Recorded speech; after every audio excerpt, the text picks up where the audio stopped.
When we talk about actually the gas turbine, so gas turbine is nothing. It is just a prime mover, or we can say it's a combination of the rotating and static part. I think everyone has a study. I mean, in which principle actually the gas turbine works. So as we know, I mean, we have the topping cycle, which we call as a Brayton cycle.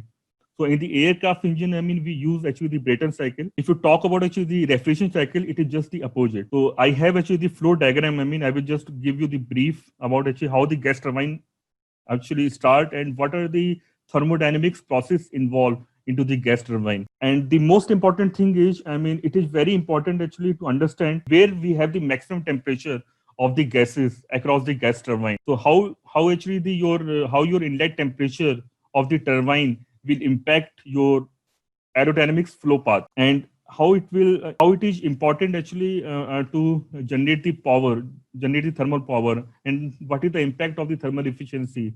And also, I mean, the inlet temperature, I mean, we can go very high number. I mean, at point of this time, I mean, there are so many industry like G, Siemens, MHI. They went to actually gas temperature till 1700 degrees centigrade. But the problem is every materials which we have for the, because in the turbine we have the blade and vanes. So we have actually the material temperature limit for the blade. So normally actually we can't go more than 800 or 900 degrees centigrade of the metal temperature, because we are using actually the best material. I mean, we have the super alloys nickel. So that is the best uh, material which we have at point of this time available for sustaining the 1000 degrees centigrade. But you assume that, I mean, the air temperature we have around 1700. If you further increase the 1700 degrees centigrade, then your material properties will deteriorate, and we do not have any option for that. So it is very important. I mean, we have to cool our blades. So I will be more discussing about this thing, I mean, in upcoming slides. And then I think okay. And then actually, third point is it's about the operation. Though, I mean, in the first and second point, you will just understand what are the components are there, what kind of thermodynamic process are there. But I will just give you brief about actually how the gas turbine engine start, because here we are talking about actually the steady state and transient condition. We are not saying, I mean, like we are running actually gas turbine only with the max power. We have to analyze our gas turbine from zero speed to maximum speed. So I will be talking about actually how actually the behavior of the gas turbine change with respect to when the engine is getting started, when it is reaching to the max power, then it is getting shut down.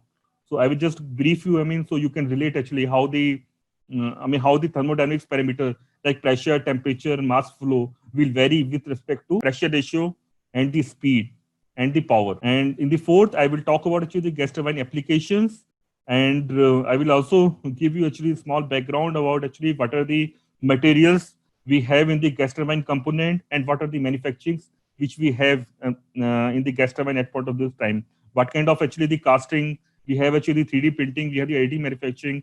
I mean, there are so many stuff actually available for the manufacturing of the blades.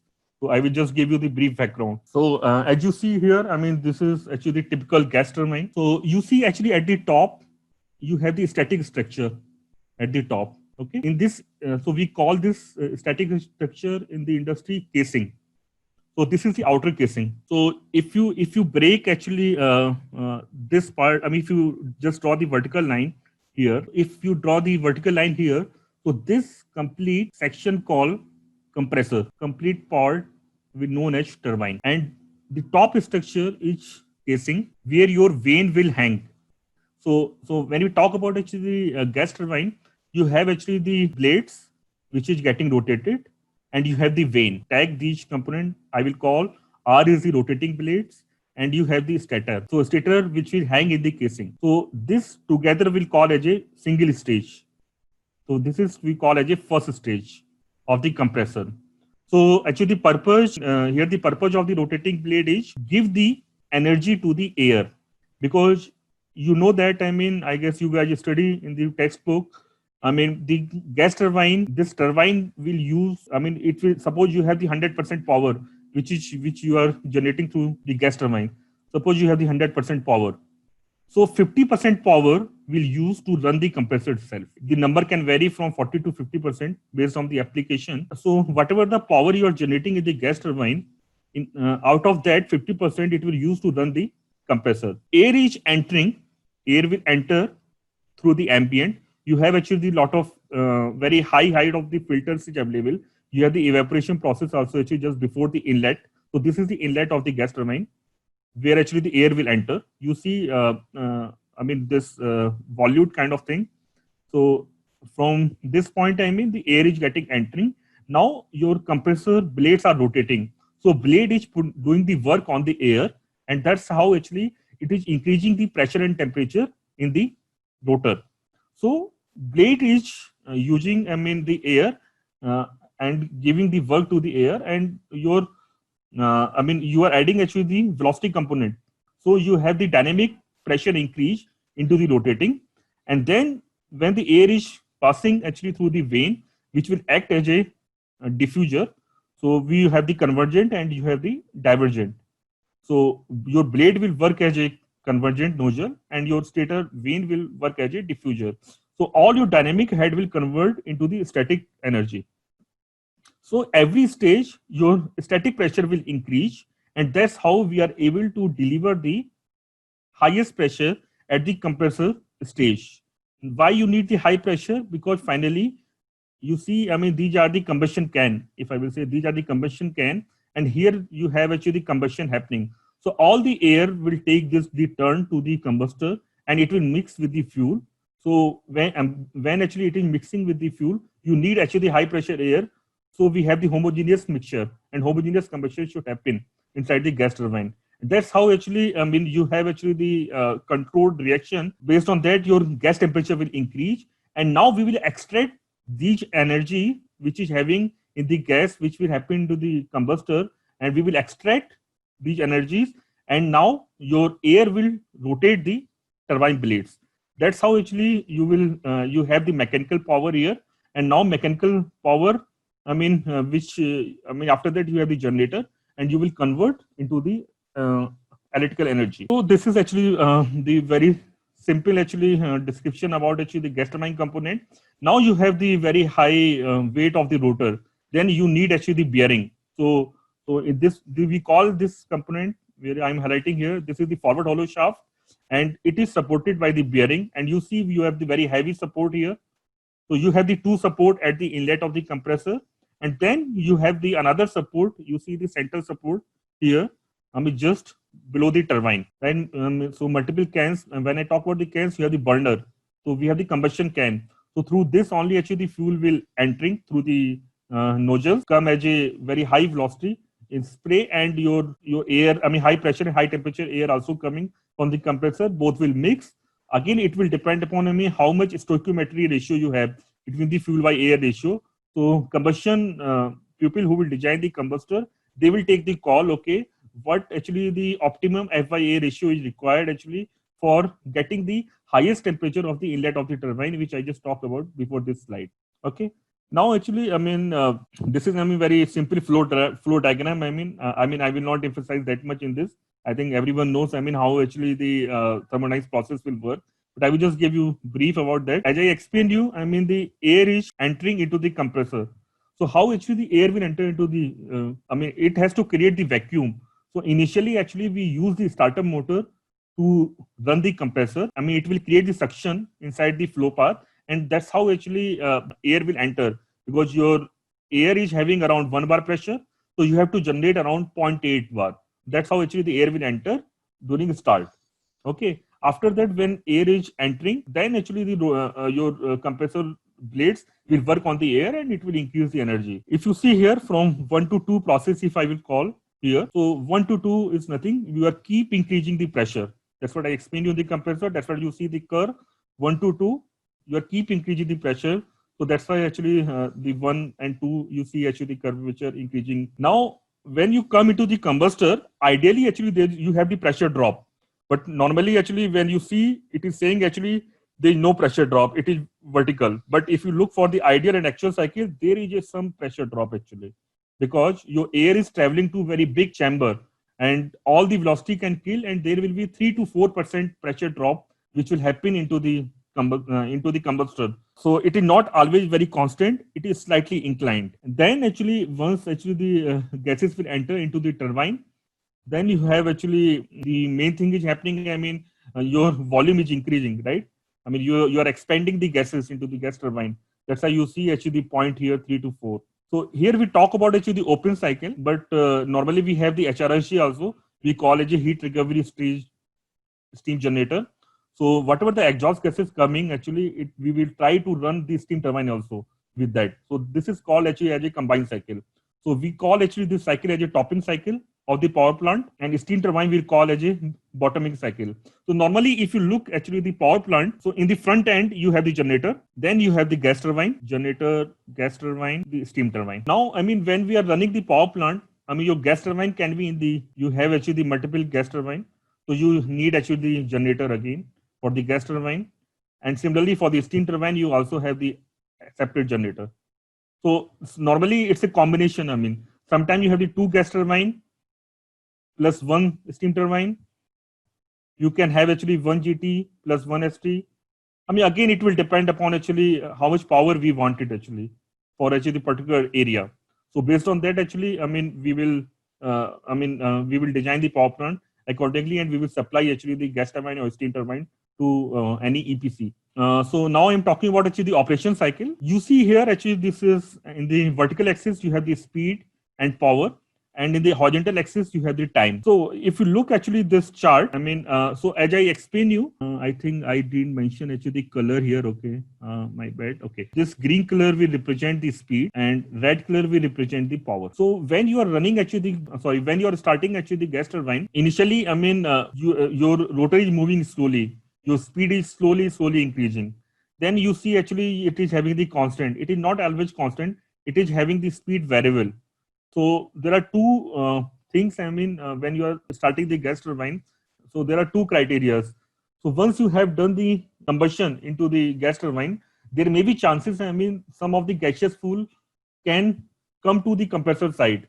So you have to purge the compressor by using the certain amount of air from the ambient. So that's why you have first have the startup motor actually for that. So you have the variable purge. So all the gaseous particle which is available inside the combustor, it should remove. If we don't remove, that means any kind of metal particle can hit the blade and your turbine will damage. So when we are starting actually the gas turbine second time, so we have to do actually the purging. Then again is, I mean, there is another thing is rotor dynamics perspective. Every component is having the different frequency. Once your blade is rotating or your rotor is rotating, I mean, you have to you have to pass the rotor speed very fast. So that's why actually the speed will vary for the particular hertz. So you should not fall with the critical speed. So we want to avoid the resonance. So that's how actually it is very important. Actually, you have to change the speed when you are running actually the gas turbine at the startup. Now at this point, I mean, here you have the fuel entry into the combustor. So once you so this is the point where you fire the engine. So you have actually the igniter and you have the fuel into the combustion can.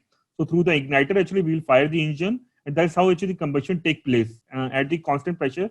At the constant, I mean, it is not exactly constant pressure, but I will say ideally it's a constant pressure heat addition process which will happen here, and that's how actually your temperature will increase. Gaseous temperature will increase, and now actually the speed is also increasing because after this point, I mean, after FSNL, so we call this point as a full speed no load. Sorry, this one we call as a full speed no load, and at this point you have the zero speed. So once the speed will reach full speed, then actually connect your grid to the generator, and that's how actually the power will produce. So you see at this point, I mean, you have the maximum power. So you have we call this point as a full speed full load, and now your gas turbine is running based on the requirement for the continuous time it is running. It is running continuously 6 months, 8 months. If you do not have any kind of outage, or if you do not have any kind of maintenance interval, it is keep running. So this is the line where you have the maximum power. Now, I mean, there are maybe chances. I mean, there can be any kind of trip or failure is happening. So you have to shut down actually the gas turbine. So you see that, I mean, the slope is getting down. So I mean, your gas turbine is shutting down. It can be because of the outage. It can be any kind of inspection happen. any incident happen or any kind of alarm limit reached, so you have to shut down actually the gas turbine. You cannot start the engine immediately because your all the component of the gas turbines are very very hot. So you have to cool down actually your gas turbine using actually the external air through the turning gear operation. So we call this, for rotor cool down process, we call as a turning gear force cool down. So by using the force convection process, we cool down all the component of the rotor, then we can again start the engine, and then again we can reach to actually based on the power. So normally actually we don't operate our gas turbine at the 100% power. Again, it will depend upon actually where the application is there. So we operate our gas turbine from 30% load to 95%. Normally, I'm just giving the example. So where we use this kind of gas turbine. So every country is having the different frequency. So we have to design the gas turbine according to that. So in India, we have actually 50 hertz frequency, but when we talk about the US, it's having the 60 hertz frequency. If we talk about actually Japan and the South Korea, it's also having the 60 hertz. When we talk about the Europe, it's having the 50 hertz. So as we study, your speed and the size of the engine is inversely proportional. So here the point is actually once you have actually the lower frequency, your size will be very high. Your engine is very big. So normally actually when we size the engine, it is a ratio of 1.2 because of 50 and 60 hertz. So if you talk about actually the 50 hertz engine, it is 20% bigger than 60 hertz. Accordingly, you have to increase the mass flow accordingly, and you have to maintain the temperature sufficiently. And the combustor also you have to design, with the certain amount of the fuel accordingly, to consider actually the weightage factor, the scaling factor which we have. And this complete thing is known as compressor. And this is the gas turbine. And again, you have actually the diffuser. And after this, you have the heat recovery steam generator. And so all the hot gases are going actually, and it is heating actually the water. So that's why we will run actually the steam turbine also actually using the gas turbine. And then you have the support, and you call it a bearings here. You have the bearing in both the ends because you have to support this complete rotor on the both the ends. So you have the bearing here, you have the bearing here, right? And this external part is the casing where your all the vanes are hanging. Same time, I think one more thing I think it is required. So based on actually how much power you want to generate, that will decide when how much mass flow you want to pump up into the compressor. So you have actually the variable guide vanes here.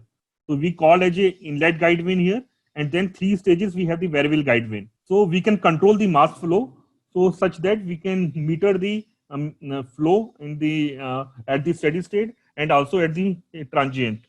And these variable guide vanes will also help you actually. We have actually the two kind of difficulty into the compressor. One is the surge, and second is stall. So what's happening? When you because the gas turbine we need to design for the different conditions. Normally we design the gas turbine at the isostatic condition. So when you talk about the isostatic condition, it is having the ambient temperature 15 degrees centigrade. Relative humidity, you have the 60%. And your pressure condition at the inlet, you have the 1 bar. So I'm talking about actually the inlet air condition. So this is the design condition. But there are something we call as a off design condition. So suppose we want to deliver the gas turbine product to the Gulf country. So in the Gulf country, actually the normal temperature, it will go around 45 degrees. So once you have the hot day, so your density of the air is inversely proportional to temperature. That means if your temperature is very high, then you are losing the density, and that's how the mass flow is also less. So if you have the mass flow less into the compressor, then there are chances, it will have the reverse flow. So you want to deliver the high pressure at the compressor, but during transient, it can be reversed because of actually the low density. So because of this issue, your compressor will fall for a surge, and you have the catastrophic damage of the compressor. So there are two things. One is surge, second is stall. So stall is actually the local phenomena. So if you draw any compressor blade, so this is called as aerofoil. Okay, so we always want actually the flow which is coming to the streamline, it should attach to the blade. So blade can deliver the entire energy to the air. So that's how your pressure temperature should increase, and you will able to achieve the pressure ratio which you want for the combustion. What is happening if you, I mean, if you have any disturbance in the flow, so flow is getting actually detached from the airfoil stream, and that's how actually, I mean, it will create the noise here because of the velocity and the pressure distribution, and your compressor blades can be damaged. So this phenomena we call as a rotating stall. We call as a rotating stall. Okay. And when I talk about the surge, so normally if you draw actually any characteristic of the compressor, this is your pressure ratio and this is your non-dimensional mass flow. So non-dimensional mass flow, nothing is m root t divided by p. It's pressure, it's a temperature and mass flow. So normally actually your compressor curve is like this. So always we want to operate actually the compressor at the certain operating point. But because of the backflow, actually it will fall here, right? Because your mass flow is getting decreased. So your pressure ratio will also get decreased. And this is the choking point actually, where it is getting stalled. So we want to avoid actually this thing into the compressor. Let's talk about actually the typical gas turbine product development. Because gas turbine is very vast field, it is very difficult actually to cover everything in a short duration. So I will just giving you actually glimpse about the gas turbine. I mean, as a industrial engineer, I mean, I can just share with you, I mean, my experience. This okay. So when we talk about actually gas turbine, how we develop actually the gas turbine into the industry. So we have to follow actually the different product development cycle process. So it is normally typically every industry follow different cycle, but more kind of, I mean, it is almost same. So we have to go for almost 10 cycles. Suppose in the R0 cycle, I mean, we have to do the strategy about the product. Okay, so we have the sales and marketing team when they are going for the bid. I mean, because we have to deliver the gas turbine either to the aerospace industry or either we have to deliver the gas turbine to the government affairs, who they are building actually the power plants. So when we are going actually for the technical bid, so sales team, I mean, will do the survey and they will ask us, okay, what is the product strategy you have actually? If you want to build actually the gas turbine, do we capable for that? I mean, suppose your main competitor is coming into the market and they want actually, I mean, they are quoting actually the gas turbine power 500 megawatt and they are quoting actually the combined cycle efficiency, they are quoting around 62%. Okay, now actually based on our, do we have any product actually which can deliver the same megawatt or same efficiency? If we have something or we don't have something, we have actually the duration for that, then I mean, we can we develop this process into 2 to 3 years or not? So normally actually the gas turbine product development cycle will take around 5 years. So normally actually to make the complete manufacturing of the single gas turbine product will take 5 years. Okay, so first we have to strategize our product. Then we have to do the product planning in the R1, and then we have to come up with the conceptual design of the entire gas turbine based on our fleet experience. Then we will do actually the basic design. So once all R0, R1, R2, R3 are, I mean, all the reviews completed, then finally we will ask our procurement team to deliver the materials, because you want to manufacturing the product, right? So they have to order actually the material for actually forging, right? So we have actually forging for the rotating component and we have to do the casting. So all kind of actually drawing things will come under R4 process. Then actually, I mean, when we reach to the R4, then we go for the final design review. So suppose, I mean, our product is ready. It is, I mean, it won't go for the manufacturing, but from the paper side, all the work we have done it. Now in the R6, actually, you have to go with the manufacturing and assembly. So this is the R6 process, I mean, where your final drawings will release and it will go to the manufacturing team and they will build actually individual component at the R6 level. And after R6 level, I mean, you have to commission the process, right? So we call it erection and commissioning at the R7 process. So because you have to commission into the customer side.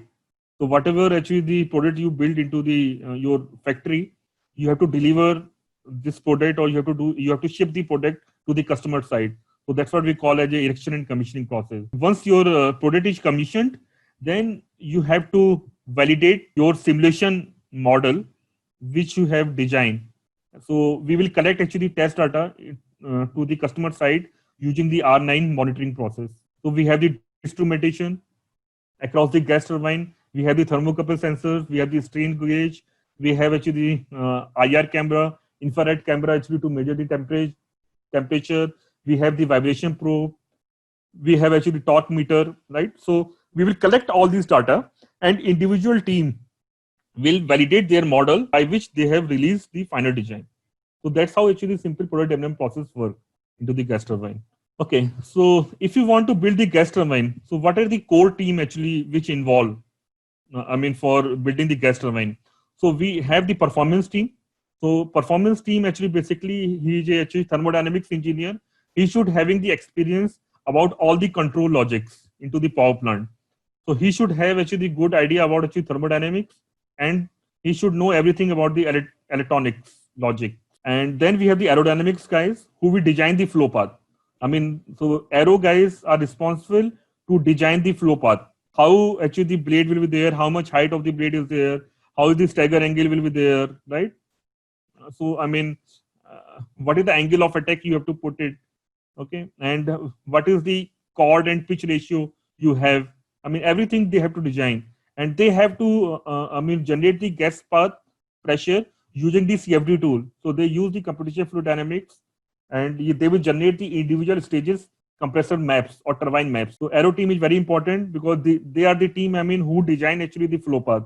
And once you know what is the temperature, pressure, and the tensile velocity, Mach number you have in the flow path, accordingly we will design our external component, because this is the heat source for us. Now we have the auxiliaries team. So auxiliaries team is responsible for all the external system.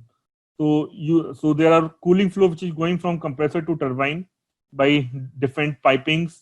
Right? You have the external ventilation system for the GT enclosure. You have the oil pump. You have the oil pipes. So everything is responsible by the auxiliaries.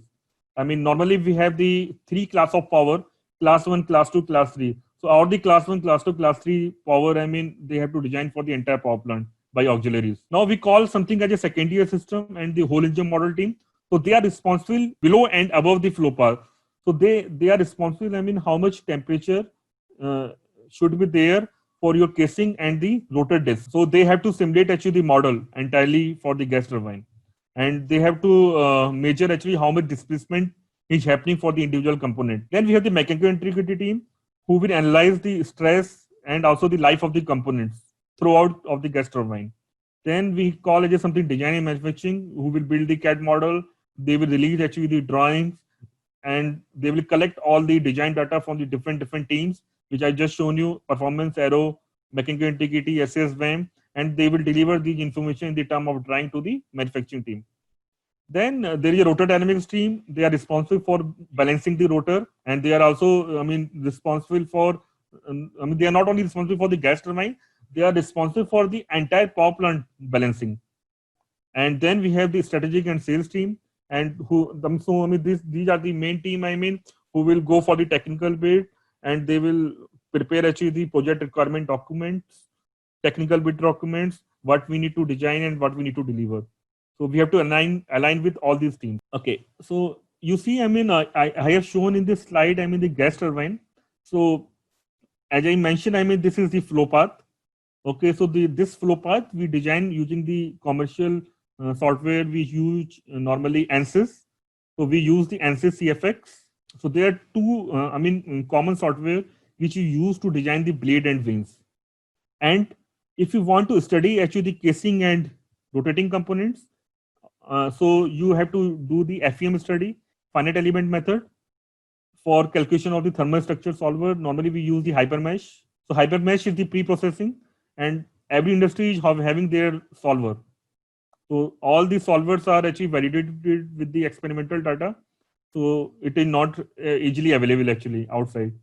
So HyperMesh we use, normally ANSYS we use, and there are so many in-house code which we have. Across the industry. So to designing the blades, designing the casing, designing the rotor. Okay, so you see, this is the typical vane looks like for the turbine. So you see, you have the cooling holes here, right? So normally we have the different type of cooling here. We have the film cooling, we have the impeachment cooling, we have the convection cooling.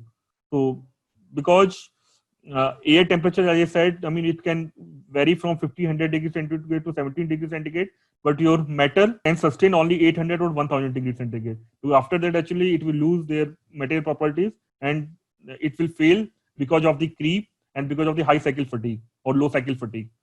So you have to cool this blade. So average temperature of the metal can be, I mean, drop to less than 1,000. So cooling temperature we are using from the compressor, so that is around 200 or 300 degrees centigrade. You can say 15 plus 300, 800, you can reach to 800 degrees centigrade of the metal. So this is just the, I just put it this plot. I mean, I mean, how the temperatures looks like actually in the gas turbine blade.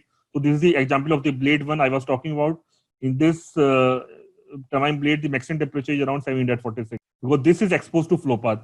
And lower, I mean, you have, it is not exposed to flow path, so temperature will get dropped. Who all are the customers and competitors? I mean, in which industry you can work actually? I mean, if you have gained actually the knowledge about the gas turbine.